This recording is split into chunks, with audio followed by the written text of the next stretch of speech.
जुनूनियत इश्क हद से पार एपिसोड 13। रोड पर टीना सिवाय का ऑफ़र रिजेक्ट कर देती है। उसे सिवाय से डर लगता था। कहती है, नहीं सर, मेरा कॉलेज बगल में है, मैं चली जाऊंगी। आपको थोड़ी सी चोट लगी है, सिवाय बोलता है, तो मेरा ड्राइवर आपको आपके कॉलेज तक छोड़ देगा। सिवाय अपने बॉडीगार्ड्स को पहले ही अंदर जाने का इशारा कर चुका था। वहाँ पर सिर्फ सिवाय और टीना ही मौजूद थे। ये टीना अपने मन ही मन सोचने लगी, हे मारा राम जी बेंगलुरु में मोड़न की कमी पड़ गई हत्ती का, जे हमें इन्हें से ही आकर टकरानो सो। जब भी टीना परेशान होती थी वो ठेठ ब्रज भाषा अपनी शुरू कर देती, क्योंकि वो लोग शुरू से ही मथुरा में रहे थे। कुछ साल पहले ही आकर वो लोग बेंगलुरु शिफ्ट हुए थे। सिवाय फिर से उसके सामने चुटकी बजाते हुए बोला, क्या हुआ, चलिए। टीना ने जल्दबाजी में अपना सर हाँ में हिला दिया। चलिए। फिर वो लोग जाकर शिवाय के साथ गाड़ी में बैठ गए। ये का हो गयो तुमसे टीना, तुम भी कतई बवाल हो यार, इतने हमारी सटकी पड़ी है। ये सिवाय सर हमें ऐसे काहे घूर रहे हैं। सिवाय टीना के आड़े टेढ़े बन रहे मुंह को देख रहा था। वो अंदर ही अंदर स्माइल करने लगा।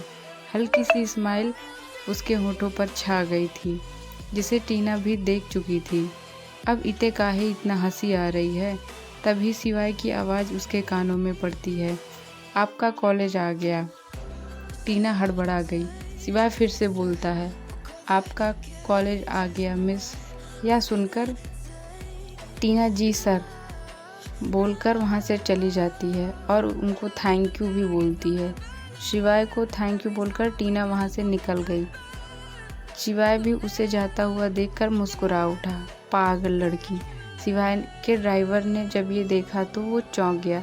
सिवाय सर मुस्कुरा रहे, ऐसे ही खुश रहिए सर आप। सिवाय का ड्राइवर एक बुजुर्ग था जो उसका बहुत ही भरोसेमंद था। सिवाय के दादाजी के समय से ही वो काम करता था। सिवाय भी उन्हें पूरी रिस्पेक्ट देता। इधर रेस्टोरेंट में सब खड़े होकर सिद्धांत का वेट कर रहे थे, लेकिन ओमी इधर से उधर चक्कर काट रहा था। सिद्धांत को देखकर उसके चेहरे पर खुशी तैर गई। तब तक ओरमन बोला, वही सिद्धांत, लुटे हुए आशिक की तरह क्यों आ रहा है तू? ओरमन ने उसके सामने जाते ही पूछा। सिद्धांत ने बिना कुछ कहे गुस्से में ओरमन की तरफ देखा, तो तब तक तपाक से बीच में ओमी बोल पड़ा, रिलैक्स भाई, चलो पहले हमें खाना खाना है, खाना खा लेते हैं, ये सब हम बाद में डिस्कस करेंगे। सिद्धार्थ चुपचाप होटल के अंदर चला गया।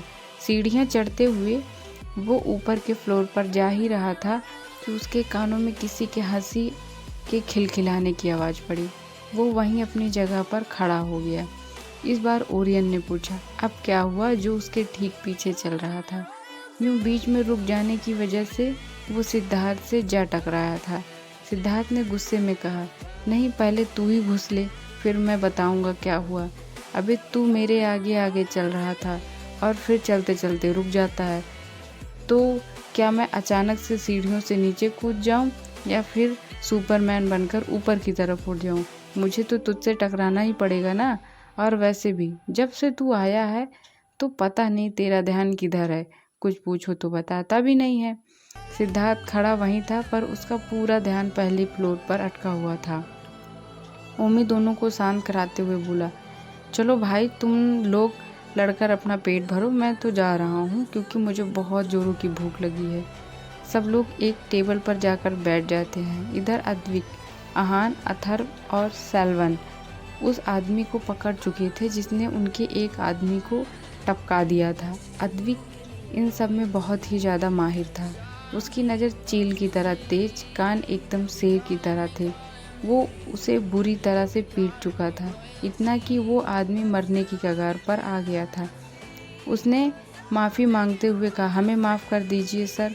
इतना बोलकर वो अद्विक के पैर पकड़ लिए, लेकिन अद्विक अपने गुनाहगारों को कभी माफ़ नहीं करता। उसने वहीं उसे गोलियों से छलनी कर दिया।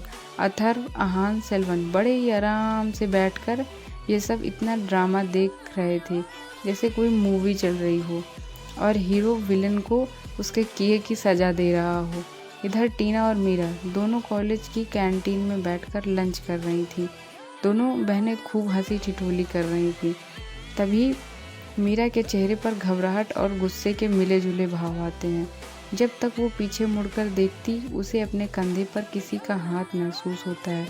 टीना भी ये स्पष्ट पहचान गई थी। वो डर के मारे कांपने लगी थी। आखिर कौन था जो टीना इतना डर गई थी? आगे की कहानी जानने के लिए जुड़े रहें हमारे साथ। और आपने अगर अभी तक हमारे चैनल को सब्सक्राइब नहीं किया है तो सब्सक्राइब कर लीजिए, लाइक शेयर एंड सब्सक्राइब कर दीजिए। Thank you my YouTube family.